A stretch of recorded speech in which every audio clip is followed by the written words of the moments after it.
잘 쉬셨습니까? 5월 28일 수요일입니다. 자, 오늘 이데일리 신문 어떤 내용들을 살펴보겠습니다. 오늘은 저는 어제도 말씀드린 것처럼 아무래도 이제 대선 전주다 보니까 기획 기사들이 좀 톱배는 좀 많습니다. 그래서 오늘도 증권면에 있는 여러분들께서 좀 요즘에 좀 핫하게 생각하시는 그런 이슈들 중심으로 좀 살펴보겠습니다. 첫 번째는요. 오늘 이데일리 증권면에 제가 예전에 말씀드렸죠. 주토피아라고 이데일리 증권부에서 좀 이게 유튜브 채널 하나 따로 만들어서 좀 굉장히 열심히 좀 만들고 있는데요. 오늘 그 내용 좀 하나 먼저 좀 톱으로 치고 가겠습니다. 하반기 3천 간다. 코스피 장밋빛 전망들이 잇따르고 있다라는 내용이 되는데 표를 먼저 보시면서 말씀을 드릴게요. 하반기 코스피 밴드 전망을 한 증권사들 6군데를 지금 모아놓은 표인데요. 보십시오. 유진투자증권이 상단이 3,050이죠. 하나투자증권도 3,000. 그다음에 제일 밑에 내려가 보시면 NH투자증권도 3,000까지 상단을 올려놓고 있습니다. 그다음에 중간에 미래에셋, 한투, 현대차 2,850, 90, 2,900 요 정도. 그러니까 대략 3,000 언저리죠. 이 정도면 3,000선에서 불과 한 2, 3% 정도 차이기 때문에 이 정도로 증권사들의 이 올해 하반기에 대한 전망이 긍정적이다 이렇게 좀 볼 수가 있겠는데 이게 여기서 좀 표에서 말씀드린 6개 증권사 외에 대부분의 증권사들도 올 하반기에는 상단을 좀 높여가고 있는 것은 분명한 것 같습니다. 그럴 만한 이유가 당연히 있겠죠.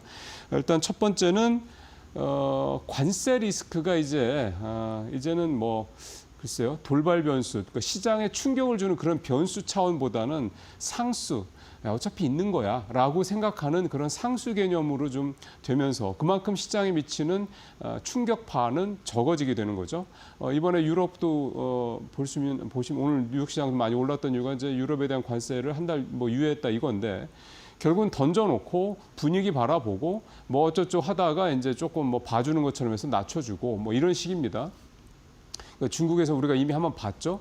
145% 때려놓고 이것저것다가 당장 미국 상황이 썩 좋지를 않으니까 30%까지 그것도 펜타닐이랑 갖다 붙여서 10%로 바로 내리면 왠지 좀 본인이 협상에서 실패한 것 같으니까 펜타닐 갖다 붙여서 20%더 보태서 30% 대신 중국은 미국한테 10%만 부과한다.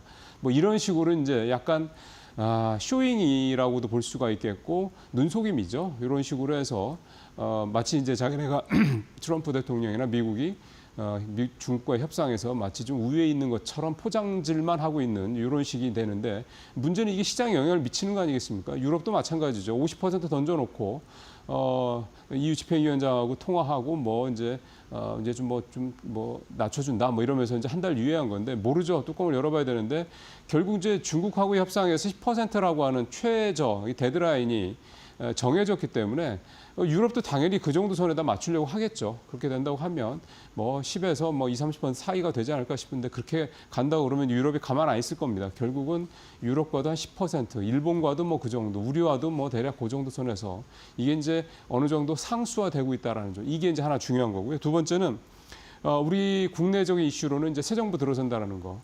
이제 경기 부양에 대한 기대감들이 있죠. 그다음에 시장과 관련돼서 여러 가지 상법 개정안이라든가 그다음에 배당 소득 분리 과세라 등등등 시장의 투자자들이 좀 좋아할 만한 그러니까 이 기울어진 눈동장이 좀 평평해질 만한 그다음에 배당을 좀 하고 싶어도 좀 부담스러웠던 세금 이런 것들 그런 것들을 좀 개선해주는 이런 여러 가지 효과들이 좀 있을 것 같습니다. 또 일본도 사실 그렇게 했던 겁니다만은 멀쩡한 회사가 배당 잘 안 하고 자꾸 이제 돈을 꼬부쳐둘 경우에는 이제 아예 못하게 의무화하는 자사주 소각 같은 게 대표적인 예가 되겠죠. 이런 식의 어떤 방법들이 이제 펼쳐지게 되면 시장 좋아질 수밖에 없죠. 한국 거버넌스 포럼 회장하고 있는 이남우 전 삼성증권 대표인가요? 이분 얘기가 보면 5천까지 갈 거다 이런 얘기도 합니다. 이 상법 개정안을 비롯한 이런 여러 가지 제도가 좀 개선이 된다 그러면 당장 5천까지 간다는 얘기는 아니긴 합니다. 그만큼 우리 시장이 포텐셜이 있다 이런 얘기가 좀 될 것 같습니다. 이렇게 되면요 시장에서도 조선 방산 이 일변도에서 좀 시장이 좀 확장이 될 것 같은데 정책 수혜주 그다음에 실적 모멘텀 있는 종목들이고요. 한 증권사 투자 전략가는 AI가 조금 소외돼 있는데 예를 들어서 이제 지금 이재명 후보가 됐든 김문수 후보가 됐든 새 대통령이 되면 이제 AI에 대한 투자 좀 열심히 하겠다고 하지 않았습니까? 그러니까 AI 관련된 어떤 기대감이 다시 작용이 될 거고 여기에 역시 PBR이 낮은 종목들, 앞서 말씀드린 그런 뭐 지주사라든가 그다음에 돈 있으면서 배당 잘 안 하기 때문에 이게 PBR이 낮은 회사라든가 등등등 이런 회사들 해서 고퍼 AI 성장주, 저 PBR 가치주 이거를 더블 엣지 전략이라고 표현을 하는가 보군요. 이렇게 하는 것도 적절할 것이다. 이런 얘기도 하고 있습니다. 슬슬 이제 다음 주 대선이기 때문에 뭔가 이제 하반기에 대한 그림을 좀 그리실 때가 된 것 같습니다. 자, 두 번째는 앞서 이제 시장이 좀 여러 가지 변화 중에 하나 얘기를 했는데 이제 배당도 마찬가지입니다.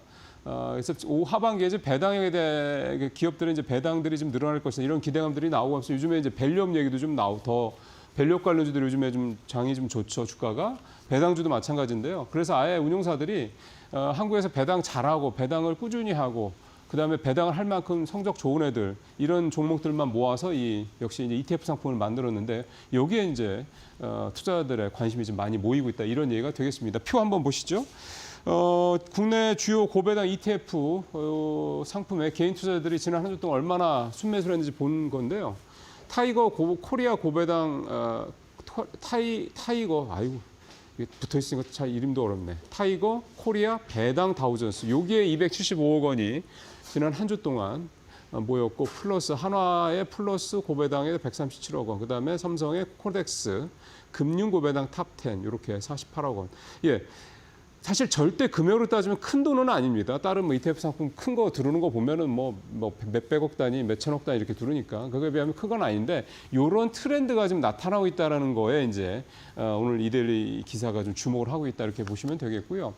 이 그러니까 한국의 고배당주들에 대한 관심이 커지고 있는 건 결국은 뭐 상법 개정안이라든가 또는 지금 자사주 소각을 의무화한다라든가 뭔가 이제 일본의 밸류업 정책처럼 한국에서 배당이라든가 주주환원 정책을 적극적으로 할 수 있는데도 안 하는 회사들 여러 가지 이유가 있죠. 뭐 상속이라든가 증여나 이런 이슈들도 있고 원래 그런 거 별로 안 좋아하는 회사들도 있고 배당보다는 투자 열심히 하겠다는 회사들 등등 여러 가지 이유들이 있습니다. 근데 어쨌든 이런 회사들이 배당도 더 많이 하고 자사주 소각도 더 많이 하게 할 수밖에 없는 구조로 지금 제도가 마련이 돼 간다 그러면 이제 안 할 수가 없는 거지 않습니까?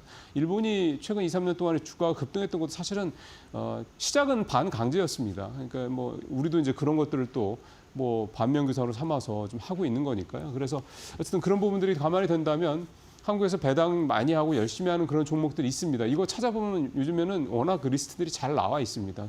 그러니까 그런 회사들 중에서 1분기 실적까지 나온 거니까 1분기 실적이 긍정적이었던 좋았던 회사들 잘 이렇게 좀 묶으시면 앞서 말씀드렸던 더블 엣징 전략 같은 것도 얼마든지 가능하지 않겠냐 생각이 좀 듭니다.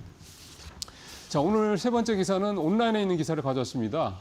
오늘 뭐 기사가 증권면에 많아서 이 밸류업 리밸런싱 기사는 신문에 오프라인 신문에는 없어서요. 온라인에 기사를 가져왔는데요. 일단 보면 일단 105개 종목이 100개 종목으로 줄었고요. 그다음에 32개 종목이 편출. 그러니까 이제 이게 빠져나갔죠. 그러니까 박탈이 됐고 27개 종목이 새로 포함이 됐습니다.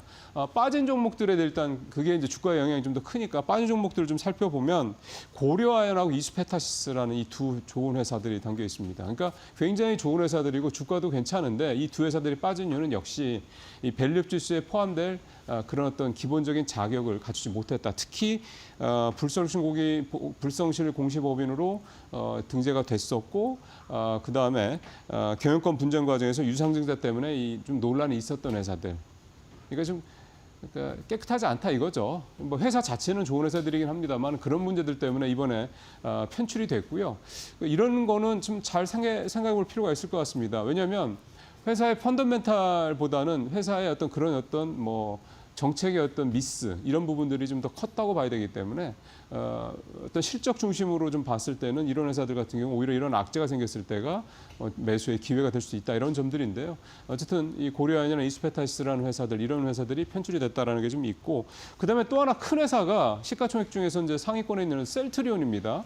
셀트리온도 왜 빠졌나 보니까 ROE가 이제 줄어들었더라고요. 그러니까 셀트리온 헬스케어를 인수하면서 자기 자본이 늘은 반면에 수익이 판관비라든가 이런 것들이 늘고 또 순이익이 줄어들면서 ROE가 떨어졌다는 점 때문에 이제 이번에 이게 빠지게 됐다고 합니다. 그러니까 이런 내용들이 결국은 자꾸 이제 뭔가를 주는 거죠. 그러니까 우리나라 코리아 밸류업 지수가 이렇게 만들어져 가면서 여러 가지 이제 편출이나 편입들의 사유가 있는데 그것들이 결국은 하나의 교과서처럼 다른 기업들한테 향후에 이제 또 리밸런싱 할 때 이런 것들이 이제 편입의 대상이 될 수 있고 자격이 될 수 있고 이런 것들은 쫓겨날 수 있는 또 이유가 될 수 있다. 이런 것들은 이제 기업들한테 자꾸 이제 시그널을 주는 거겠죠. 그래서 이게 이제 당장 뭐 되겠습니까? 근데 시간이 지나서 어느 정도 지나면 이제 완전히 좀 안정이 되면서 우리 코리아 밸류업 지수도 상당히 좀 안정적으로 투자자들이 좀 안심하고 투자할 수 있는 그런 지수 또는 ETF 상품으로 성장할 수 있지 않을까 기대를 좀 해봅니다.